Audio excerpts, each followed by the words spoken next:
Nagbigay pugay si PBBM sa mga manggagawang Pilipino ngayong Labor Day. Ang pangako ng Pangulo, pangangalagaan ng kanyang administrasyon ang kanilang kapakanan.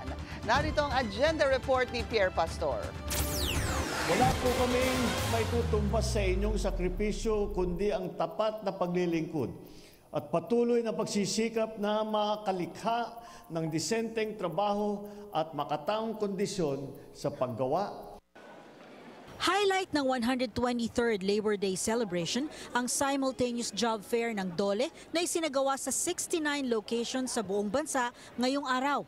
Dala ay 200,000 job vacancies, local at overseas. Dito sa NCR may mahigit 60,000 job openings.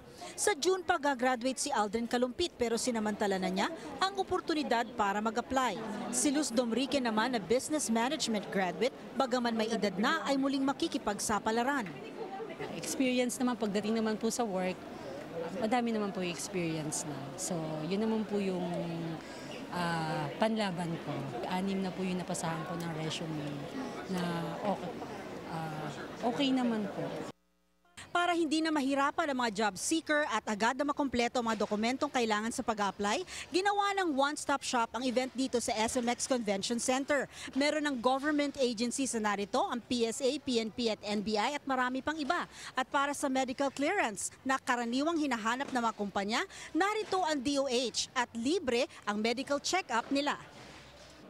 Dahil na rin sa tagubilin ng Pangulo, mula June 2022, mahigit 4,000 job fairs na ang naidaos na nagbigay ng trabaho sa libo-libong Pilipino. Sabi ng Pangulo, meron ng 28 wage orders ang inaprubahan, habang patuloy pa rin pinag-aaralan ng Regional Tripartite Wages and Productivity Boards ang iba pang hiling. Bukod dito, pinangunahan din ni PBBM at Labor Secretary Bienvenido Laguesma ang pamamahagi ng cash assistance sa mga beneficiary ng tulong panghanap buhay sa ating disadvantaged and displaced workers o TUPAD program. 6,450 pesos ang natanggap ng bawat beneficiary. Nakakatulong din sa panggastos sa bahay. At para magbigay ng inspirasyon, kinilala ng Pangulo ang ilang outstanding workers of the Republic for 2025 na nagpakita ng kahusayan at dedikasyon sa kani-kanilang larangan. Para sa agenda, Pierre Pastor, Billionaire News Channel.